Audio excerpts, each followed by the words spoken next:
Okay, so I was going to show how we cook our steaks.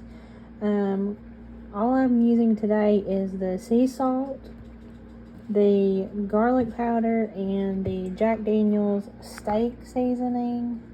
We really like that. We like it on other things. So I have generously coated everything on both sides.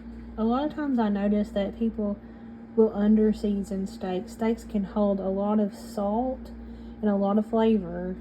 Obviously don't overdo it, but you want it to taste good, so definitely season it well. Right now I have a cast iron. Don't ask me what size this is. I am not sure. Use it for a lot of things. A lot of people say you should only use it for cornbread if that's your main reason for cast iron, but I'm a rule breaker and I don't go by the rules. I just make sure that I season it well, make sure that it's clean, season well. They'll do just fine. Also, y'all, we don't live in a fancy house. Our house is lived in, and we farm, so it's hard to keep a clean house when you farm.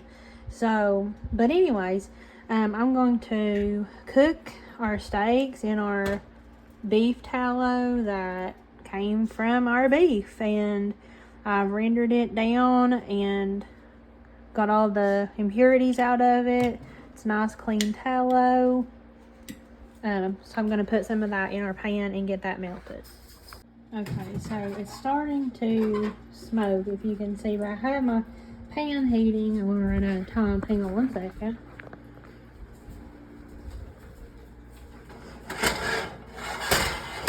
That's one thing, you want your pan to be really hot, but you also don't want your grease or whatever you're cooking it in to burn. Look at my squeaky. Okay, thought I was videoing, however I was not. So anyways, I put my tallow into my pan.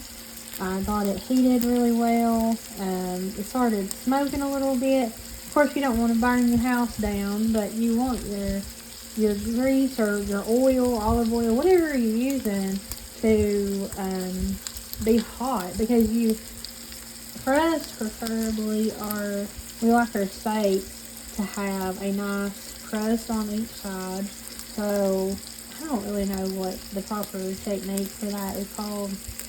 Reverse sear, or the opposite of reverse sear. I don't know. I'm not trying to be technical. I'm just cooking it how we like it.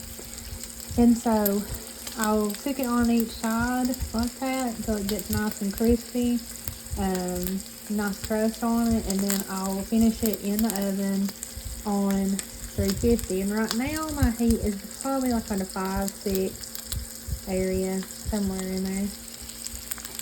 I'll be back. Alright, so with dinner tonight, I am making, y'all look at my stomach here. I'm making sweet potatoes. These are white sweet potatoes and red.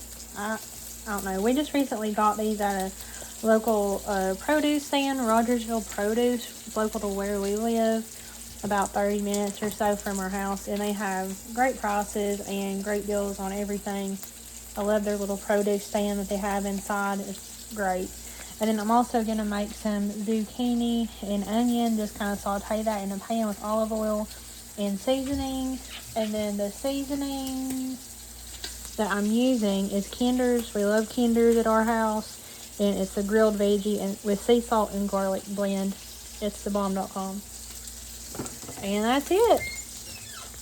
The steaks are still going. Okay, so this is the sear that I was kind of talking about. You want that fat cap on your steak. Don't be afraid to let it cook a little bit. Just keep an eye on it. You'll get used to it. I did add just a little more tallow in my pan. I don't want it to burn. Sometimes your seasonings will burn a little, just be like that. But it's going to be good.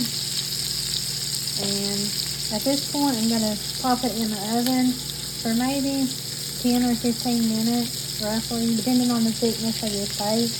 And then you're just going to check the temperature with the thermometer, and make sure the chicken wants this to come out to like medium or almost rare to medium.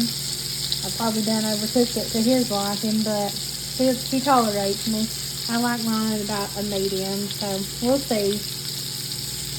We're not trying to be perfect. We're just trying to eat and have a nice dinner.